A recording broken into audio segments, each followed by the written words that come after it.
Hello and welcome to my Aquarius friends. My name is Angel with Ninth House Collective. I have switched up the format a little bit, so I'm going to talk briefly about that so you know how to use this series. The way that I like to spend our time together is to shine the light around what needs healing, expansion, and growth within our lives so that we can move through it with the most balanced and ease of energy, right, and flow. Life always throws us challenges, and so it's how we move through that energy that really is going to make such a huge difference in our day-to-day, week-to-week, month-to-month. So with the weekly series, I will still be doing it, but it's going to be an all signs collective energy reading within intention, where we can put some focus to shift and move through the energy week to week. And with the monthly readings, and this is my monthly reading for my Aquarius friends, I'm going to do 12 readings, right? And so everybody knows their sun sign, right? What's your sign? You always say your sun sign. But with this series, in order to get the most out of it, I'm going to invite you guys to, if you know them, great, and if you don't, learn about them.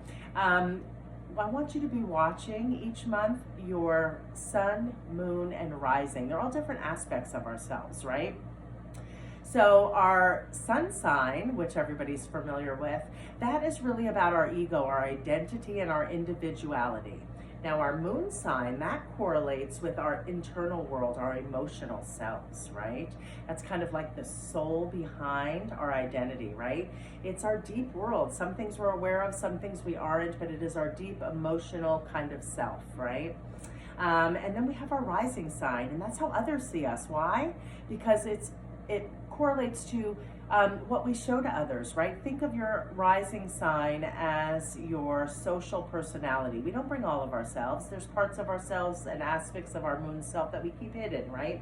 So those are kind of three aspects that will give you a broader perspective as we move through the month and really help you gain some great awareness, heal some stuff, shed some stuff that's not working in our lives anymore.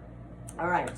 With that being said, I'd like to take a moment to ask you guys to be present. So Cancers, take a moment to be present. Let's let the day, the evening, whatever time you're watching this, let's just let our minds settle and our bodies kind of soften and relax so that we can really absorb the messages and see how they resonate within our lives. So a deep breath in, holding at the top to scan your body for any tightness or tension, and releasing that tension with your exhale.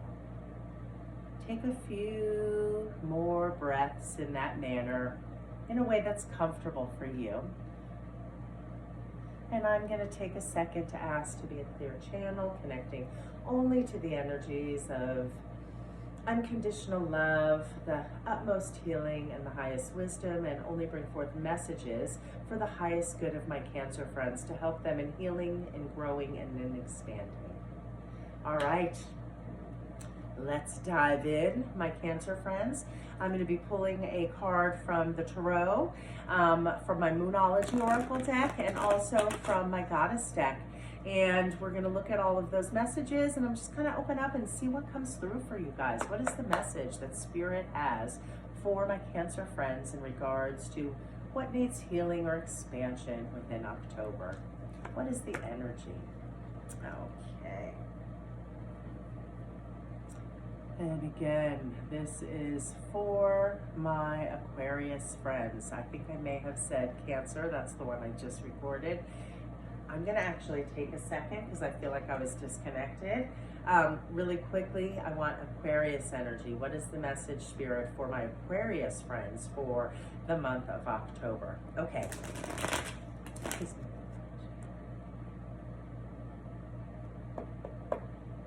Message for Aquarius. Sorry about that, guys. Sometimes I feel like I lose my little connection and I need to center. All right, so you guys have big energy this month, my Aquarius friends.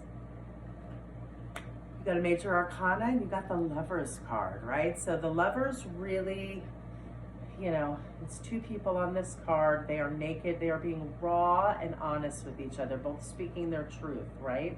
So a lot of my Aquarius friends, you guys are working on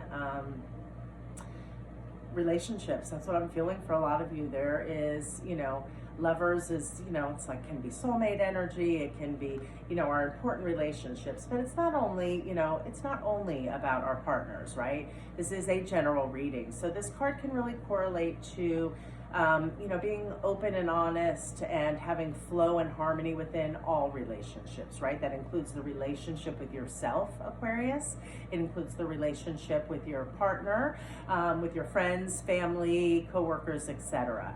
So that is a really this is big energy for October. This is something that it's like, I like to think of arcanas as like the ending of a movie, right? You're learning this. This is like, this is something that is big for the month of October for you. And I feel like this is an energy that is getting ready to kind of culminate. You're going to have a lot more clarity around it. You're going to have a lot more peace around this balance within your relationships. So let's move forward a little bit. I really want you guys, I'm feeling 3 centers that are popping out at me. So before I shuffle the moon cards for my Aquarius friends, I want heart, solar plex, and I want grounding for you guys. I'm really feeling, which is, Aquarius, you are the air signs. I'm really feeling like there's a lot of openness, right, in the chakras that kind of connect to that energy. So I want you guys to ground, right? That's not an energy that you guys typically need, but yeah, that's what I'm feeling. Grounding, solar plexus, you need to build up your personal confidence and remember the core of who you are and really express that authentically and speak from your heart space, right? This is about our relationships. Also, sacral is so important. You need fun too. Feeling a lot of that energy where, you guys, each sign, you guys need to bring more fun into your life, right? That's really going to help balance out any of the stagnant or off kind of feeling blockages in your life around your relationships. All right, moon card. What is the moon message that my Aquarius friends need to hear for the month of October around bringing balance and harmony within their relationships? Okay, guys, let's see what card presents for you for this monthly October energy. The end of a tough cycle approaches. You can't make this stuff up. Yes, that was just what I was feeling. There is like, you've been stuck in this cycle. It's been really tough. It's been really hard, but you know what? We grow and learn so much through the most difficult periods in our times, Aquarius. So even though this energy has felt sticky and uncomfortable and icky, like there is an end to this cycle that is coming, right? It's approaching. Like that's what you're working on for October. Really, really start leaning back into the positives, really start leaning back into being balanced within your emotional selves. I feel like a lot of you have been overgiving to others and you need to find that balance. To be able to ask for what you need, but to also be able to listen to what others need as well. Finding that balance, right? But you need to honor yourselves more within your relationships, and really there is a new phase. So whatever relationships in your life, Aquarius, have been feeling a little stagnant or stuck, just know that we're coming to an end. All right. So let's move on and see what message that our goddess deck brings forth for my Aquarius friends. So some kind of relationship that needed some balancing. You really needed to get raw and honest with yourself, Aquarius, right? This is about really tuning into the core of who you are, your solar plexus, beef them up. Lean into some grounding energy so that you can lean into safety, security, and support. I feel like that's what's missing for many of you guys. You're not connected to that earthly energy right now. And just know that your relationships are going to take a turn for the better. So whichever ones have been struggling, you are learning this lesson of which ones, need to move forward in a new, higher aligned way, and which ones maybe need to you need to let go of because they're not fulfilling to you, but you're getting raw and honest. So however that resonates in your life, Aquarius, just know there's a cycle ending and you're getting ready to step into a much lighter energy, more joy, more lightness. So hang in there, guys. It's not always easy doing this work of self-reflection, making improvements. It's easy to get stuck and stagnant, but you guys have been doing the work. You've been expanding. You're bringing more harmony to your relationships by working on yourself. Okay, what is the message from my goddess deck for my beautiful Aquarian friends? Let's see what goddess appeared. All right, let me get my glasses on. Okay, so this is your empowerment message, and it is Morrigan, Death and Magic. Yes, I've seen this card once before. I think it was in this monthly series, this new monthly series, but Death and Magic. So it's what I was feeling before. So I'm going to say third eye needs some balancing, Aquarians. Typically, I like to see what's blocked, or that's kind of what comes to me first. So your grounding is blocked and your solar plexus are a bit blocked and stagnant. But I get the sense that your third eye or crown centers may be a little overactive.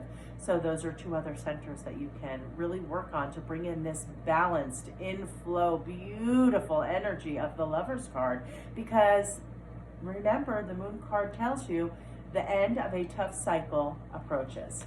All right, let's read the beautiful goddess message, get you your empowerment message. So again, this is number 38. Yes, 8, 11. This is spiritual, Aquarius. A lot of you guys are really leading into a different aspect of yourself, right? My Aquarian friends typically, you know, you guys are air signs, right? So you're really logical and smart, but there's like this new, like almost like spiritual side of you that's opening up, that caused some imbalances as you shift into this new energy, but it's bringing about a higher, better way of being, Aquarius, more beautiful harmony and flow within your relationships. Death is about transformation, right? You're going to be ready to allow more magic and play and joy within those relationships. Okay, 38. Let's read your empowerment message. Morrigan. Consider your life a magical gift, and your experience of it a beautiful opportunity to leave the world a better place. You give that gift back when death comes and ends your time on this plane. Experiences, relationships, projects, and even long cherished dreams are all subject to the natural laws of death and of magic. Now remember, death does not necessarily mean a physical death, but remember, everything is energy. So even physical death is not the end, right? But this is more about a death of an old way of being, a way that you've been for so long. You have transformed something, Aquarius, and you are integrating that and bringing in more balance within your relationships. Now is the time, Aquarius, for you to let certain parts of your life die and to recognize this process as something to celebrate as well as to mourn. Let go with love and gratitude. Leave your fears behind, for in death there is great magic, and nothing can ever be truly destroyed. From the ashes of the old, a new life and new dreams will come to be. Face this time of dying and death with love and courage. Be willing to be empty. Excuse me. Tickle in my throat. Okay, be willing to be empty. Soon the goddess Morgana will fill you up with magic, and a new world will be born to you. This is her gift for you when you surrender your resistance and allow things to be as they are. Throat chakra I'm feeling too. Did I say that? Like, I'm just feeling like you guys, it's such a big energy. Like, this is a really big card. This could be, there's lots of ways this can resonate. It can be letting go of relationships or welcoming relationships in a new, balanced, aligned manner. Finding a way to speak your truth. I think throat chakra, my throat chakra is really feeling closed on me right now. You got to open up and speak your truth. Stop forcing or stuffing or not speaking your truth. Really open up the throat chakra, lean into safety, security of your root chakra, and really get clear within your vision. You have a big change. Change can be scary, right? But this is number 11 is telling me that this is such a beautiful change when you surrender to it, right? Surrender to the new you. Let the things in your life, the ways of being, the ways of thinking that aren't working for you anymore, let that slough off and step into your new self. All right, that's what I have for you guys for this October. In case nobody's told you, remember you are all spectacular, lovely creatures. So take care of you, nurture you, work on those centers. All right, catch you guys next month.